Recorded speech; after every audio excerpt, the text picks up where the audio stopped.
जातीय जनगणना का मुद्दा बिहार की राजनीति में उबाल पैदा कर चुका है। हर कोई बहती गंगा में हाथ धोना चाहता है और मैं तो कहूँ हाथ ही नहीं नहाना भी चाहता है। तो आइए इस विषय में हमारे साथ जुड़ चुके हैं एजाज अहमद, जो कि आरजेडी के प्रदेश प्रवक्ता हैं।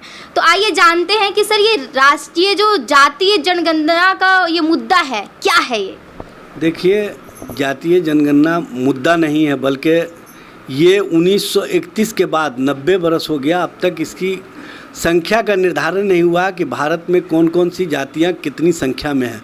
और जब तक इसका निर्धारण नहीं होगा, भारत सरकार का योजना आकार बेहतर ढंग से नहीं बन सकता है। जो आर्थिक रूप से, सामाजिक रूप से पिछड़े हैं, अति पिछड़े हैं, जो समाज के वंचित वर्ग के लोग हैं, जो कमेरे वर्ग के लोग हैं, जो कहीं ना कहीं ठेला और खोमचा लगाने का काम करते हैं, उनकी संख्या कितनी है उसका स्पष्ट रूप से जब तक विवरण नहीं आ जाएगा तब तक देश का योजना आकार नहीं बन सकता।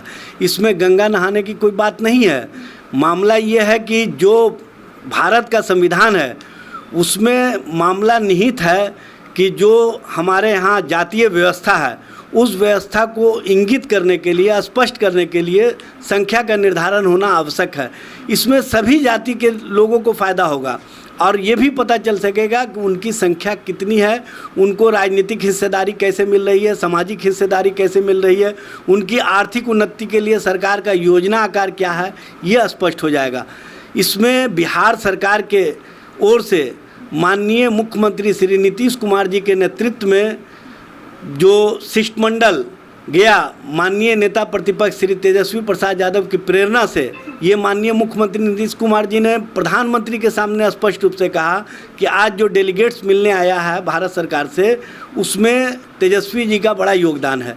तो मैं चाहता हूं कि जो बिहार सरकार का प्रस्ताव है, जो बिहार का प्रस्ताव है, क्योंकि बिहार विधानमंडल के दोनों सदनों से दो बार ये प्रस्ताव पारित करके जातीय जनगणना के संबंध में भारत सरकार को प्रस्तुत किया गया है, भेजा गया है, लेकिन अब तक इस पर कार्रवाई नहीं हुई। हम समझते हैं कि माननीय प्रधानमंत्री नरेंद्र मोदी जी ने जिस मुस्तैदी के साथ बातों को सुना है उस पर लगता है कि बेहतर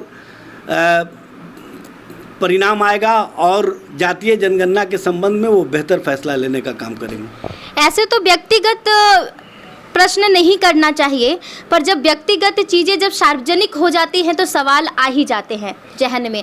मैं पूछना चाहूँगी सर, अभी हाल फिलहाल में जो आरजेडी की जो पार्टी है बहुत टूटती जा रही है, पिछले चुनाव में भी टूटी और इस बार भी आप सुनने में आया है कि लोजपा में लोग जाके अपनी सदस्यता ले रहे हैं, आरजेडी को छोड़ रहे हैं। दूसरी तरफ एक और मुद्दा है कि हमारे जो तेजस्वी यादव हैं उनको खुला बीजेपी से ऑफर मिला है ज्वाइन करने के लिए। ये क्या चल रहा है सर? देखिए, ऐसा कोई मामला नहीं है। राष्ट्रीय जनता दल में हर दिन सैकड़ों की संख्या में लोग शामिल हो रहे हैं। शायद आप लोग वो चीज़ दिखाना नहीं चाहते हैं। एक व्यक्ति जिसके बारे में आप लोग बात कर रही हैं उसके संबंध में पार्टी के नेता ने स्पष्ट कर दिया कि उनको हम लोगों ने कहीं कुछ पद दिया ही नहीं था, तो उसके बारे में बात करना भी बेकार है। हम समझते हैं कि लोकतंत्र में अपनी फैसला लेने का सबको अधिकार है और पार्टी में कहीं कोई टूटन नहीं है।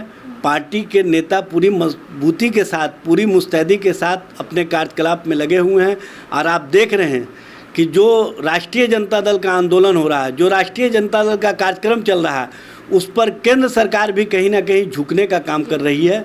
ये नेता प्रतिपक्ष तेजस्वी प्रसाद यादव जी के बेहतर नेतृत्व का परिणाम है। आपने देखा होगा कि बैकलॉग की मांग को लेकर के हम लोगों ने 7 अगस्त 2021 को पूरे राज्य के ज़िला मुख्यालयों पर प्रदर्शन करने का काम किया और आज भारत सरकार का फैसला आया है कि सारे जो बैकलॉग हैं यूनिवर्सिटीज़ में उसको भरने का काम किया जाएगा।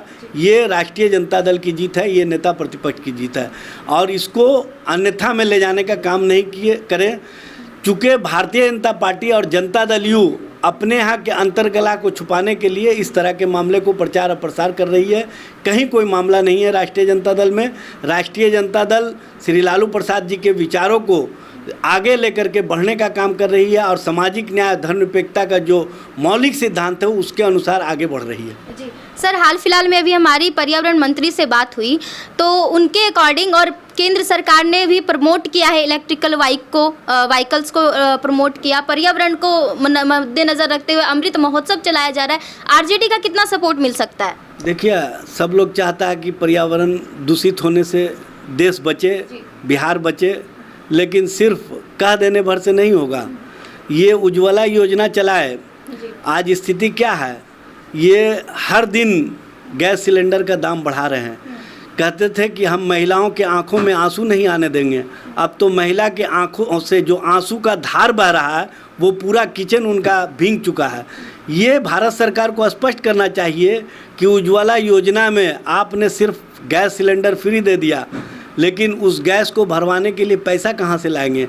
आज जो महिलाएं उज्ज्वला योजना में गैस सिलेंडर ली हैं, वो गैस सिलेंडर को अपने घरों से बाहर फेंकना शुरू कर दिए हैं।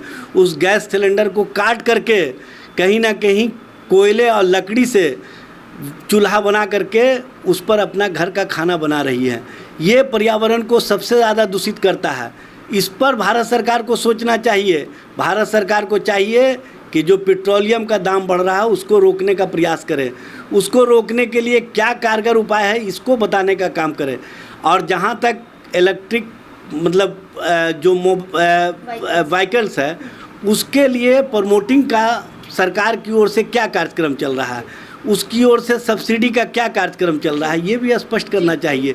सिर्फ कह देने भर से कि हम इलेक्ट्रिक मोटर्स व्हीकल्स ला रहे हैं, उससे पर्यावरण को नहीं बचाया जा सकता है। उसके लिए सरकार को समग्र सोच और समग्र योजना के साथ आगे आना चाहिए, तभी जाकर के भारत में जो पर्यावरण का प्रदूषण है उसको रोका जा सकता है। धन्यवाद सर। तो जैसा कि आपने जाना, हमारे साथ मौजूद थे आरजेडी के प्रदेश प्रवक्ता एजाज अहमद।